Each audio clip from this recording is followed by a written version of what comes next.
अस्सलाम वालेकुम।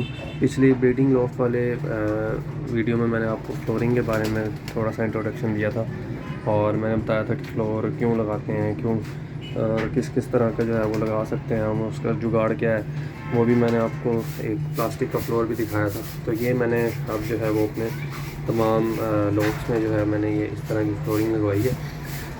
इसको लगाने का मकसद ये होता है कि ड्रॉपिंग नीचे चली जाती हैं, उल्टी जो है वो अगर कोई कबूतर इफ़ेक्टेड होता है तो उसकी उल्टी जो है वो दूसरे कबूतर नहीं खा पाते और हमें थोड़ा सा टाइम मिल जाता है कि हम उसको ऑब्ज़र्व कर लें कि यार ये इसने उल्टी की हुई है और हम उसको अलग कर लें और पानी चेंज करके दूसरा पानी रख दें, क्योंकि पानी से भी जो है वो ट्रांसफ़र होती है। जब वो इफ़ेक्टेड कबूतर जो है वो पानी पीता है बार बार, उसके जो वो थूक है वो उस पानी में जाता है और बाकी जब वो पानी पीते हैं तो उससे वो भी इफ़ेक्टेड हो जाते हैं। तो एक थोड़ा सा हमें टाइम मिल जाता है। दूसरा ये है कि सफाई थोड़ी देर बाद करनी पड़ती है। जैसे ये है यहाँ पे मिठे जो है वो मैं अगर महीने बाद भी इसकी सफाई करूँ तो भी चलेगा, लेकिन उसके लिए वेंटिलेशन अच्छी होनी चाहिए, क्योंकि इनके जो ये बारीक से पर होते हैं ये आँखों में जाते हैं, नाक में जाते हैं, जिससे सांस का मसला हो जाता है। तो उससे सिर्फ आपको जो है वो देखना पड़ेगा, बचना पड़ेगा। बाकी वरना आप इसकी चाहे 6 महीने बाद सफाई कर दें कोई मसला नहीं, क्योंकि जब तक ये बीटें आपकी जो है वो काफ़ी मिक़दार में नहीं जमा होंगी आपको मसला नहीं होगा। लेकिन उसकी हीट का थोड़ा सा होता है इशू, इसलिए खुड्डे वेंटिलेटेड बनाएं, वेंटिलेशन उसकी अच्छी हो, लेकिन जो है वो ओवर वेंटिलेटेड भी ना हो। जिस तरह हमारे खुड्डे होते हैं चारों तरफ से खुले, उस तरह भी ना हो, लेकिन वेंटिलेटेड होने चाहिए। तो वो आपको मतलब मैनेज करने में आसानी होती है। तो अब इसके ऊपर आ जाते हैं फ्लोर के ऊपर कि ये फ्लोर जो है वो इसमें क्या क्या लगा हुआ है। तो ये जो है वो तकरीबन इंची का पाइप है, ये भी जो है वो तकरीबन ½ इंच का मेरे ख्याल में होगा या उससे कम के नीचे, मुझे नहीं पता इसका ज़्यादा आइडिया, लेकिन है इतने कई। और इसके ऊपर जो है ये जाली जो ज़्यादातर हमारे फेंसेस पे लगती है, ये वो वाली जाली है। आप स्क्वायर जाली भी लगा सकते हैं। अच्छा, इस जाली का ना गेजेस होते हैं और इसका ये खाने का साइज़ होता है। अब ये वाली जो है वो तकरीबन उसने मुझे 1.5 इंच का है, लेकिन ये तकरीबन जो है वो 2 इंच के करीब है। तो 1.5 इंच का साइज़ जो है वो परफेक्ट साइज़ है। 1 इंच में जो बिट है या जो भी चीज़ है वो ऊपर रह जाती है, लेकिन इस तरह की 1.5 से 2 इंच में जो है वो आराम से आपको कोई मसला नहीं होगा। जिस तरह मैंने ब्रीडिंग लॉफ्ट वाले में भी आपको दिखाया था कि वो जाली का साइज़ छोटा था, तो इसमें इसलिए मैंने जो है ये बड़ा साइज़ लगवाया। इसमें कबूतर आराम से उतर के पानी शानी पी सकते हैं, तो उसमें कोई इशू नहीं होगा। और स्क्वायर जाली जो है वो इसलिए नहीं लगवाई कि एक तो वो जो मुझे चाहिए थी 1.5 इंच में, वो यहाँ पे अवेलेबल नहीं थी तो वो बड़े टुकड़े मिल रहे थे उसमें, बाकी हमारे ज़ाया चले जाने थे। और उसका जो है वो टांका जो होता है वो स्पार्क वेल्डिंग होती है, वो टांका खुल भी सकता है। तो वो 3-4 चीज़ें थी जिसकी वजह से मैंने वो नहीं लगवाई। और ये वाली जो है फिर मैंने प्रेफर की है, क्योंकि ये जो है वो एक इस तरह कड़ियाँ हैं, ये आपस में कड़ियाँ मिल के जो है वो ये जाली बनी हुई है, और ये आप इसको खोल भी सकते हैं इसकी कड़ी, और इसको बढ़ाना हो वो बढ़ा भी सकते हैं। तो ये इसमें एज है, और उसको जाली को हमने टाइट करके वेल्ड कर दिया। वेल्ड करके अब इसके ऊपर पेंट हो जाएगा और ये बेहतरीन जो है वो फ्लोर हमारा बन जाएगा यहाँ पे। और मुझे जो है वो सफाई में बहुत आसानी रहेगी।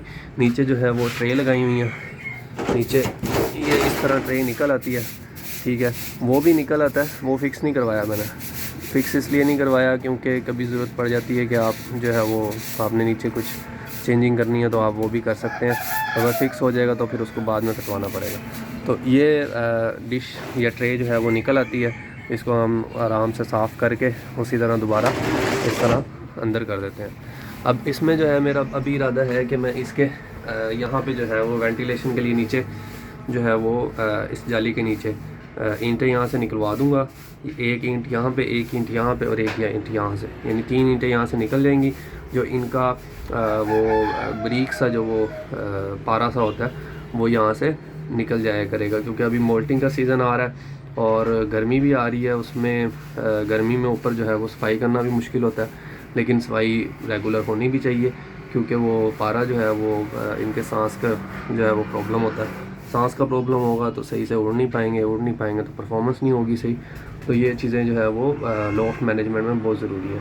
तो वो मैं यहाँ से सोच रहा हूँ कि इधर से जो है मैं वो 3 ईंटें निकलवा दूँगा, जिससे वो पारा जो है वो कुछ हद तक ख़ुद ही बाहर जो है वो निकल जाया करेगा। यहाँ से भी जो है वो 2-3 ईंटें यहाँ से निकल जाएंगी, उसके ऊपर जाली लग जाएगी। अब जाली जो है वो मैं जैसे ये वाली मैंने लगाई है, ये ब्रीक जाली है, लेकिन ब्रीक जाली नहीं लगाएंगे हम, यहाँ पे मोटी जाली लगाएंगे। लेकिन मच्छरों के सीज़न में उसका कोई जुगाड़ करेंगे कोई, ताकि मच्छरों के सीज़न में हमें जो है वो मच्छरों से बचाया जा सके, क्योंकि मच्छर बच्चों वाले पोर्शन में मच्छरों से बचाव बहुत ज़रूरी है। तो उसका इसलिए मैंने जो है ये मच्छर जाली लगाई है हर लॉफ्ट में, क्योंकि हमारा जो मच्छरों का सीज़न होता है वो समझ लें आप फरवरी से अप्रैल तक, क्योंकि मई जून में लो चलना शुरू हो जाती है और उसमें जो है वो मच्छर मर जाते हैं गर्मी की वजह से मई जून में। लेकिन ब्रीडिंग जो है वो हमने ज़्यादातर करवानी होती है दिसंबर से ऑनवर्ड हम आगे, ताकि दिसंबर में दोबारा जब वो बच्चे जो हमारे जनवरी में निकले हैं वो 1 साल के हो जाएं, यानी मेच्योरिटी की एज तक आ जाएं। तो यही हमारा ब्रीडिंग सीज़न होता है, यानी समझ लें आप अक्टूबर से ऑनवर्ड और अप्रैल तक। अप्रैल में जो मार्च में जो है, मार्च में काफ़ी ज़्यादा मच्छर होते हैं, तो उस वजह से जो है ना मच्छरों से बचाव करने में लाजमी करें। उसके लिए मच्छर जाली लगानी पड़ती है, उसको थोड़ा वेंटिलेटेड करना पड़ता है, वो करें। अज़ान के बाद जो है मैं आपको बताता हूँ जी। अज़ानें हो गई हैं काफ़ी हद तक। तो ये मेरा जो है वो ये यंग बर्ड्स का जो है वो लॉफ्ट है, ये यहाँ पर बैठे हैं। और मच्छरों के बारे में मैं आपको बता रहा था कि इनसे जो है वो ब्रीडिंग लॉफ्ट को लाजमी बचाना चाहिए। बाकियों की तो खैर होती है, बाकी जब बड़े हो जाते हैं तब तो कोई इतना मसला नहीं है। सिर्फ जब ये बच्चे जो हैं वो आपके 3-4 हफ्ते के होते हैं तब जो है वो ज़्यादा, यानी पैदा होने से 3-4 हफ्ते तक, तब मच्छरों से जो है वो बचाना बहुत ज़रूरी है।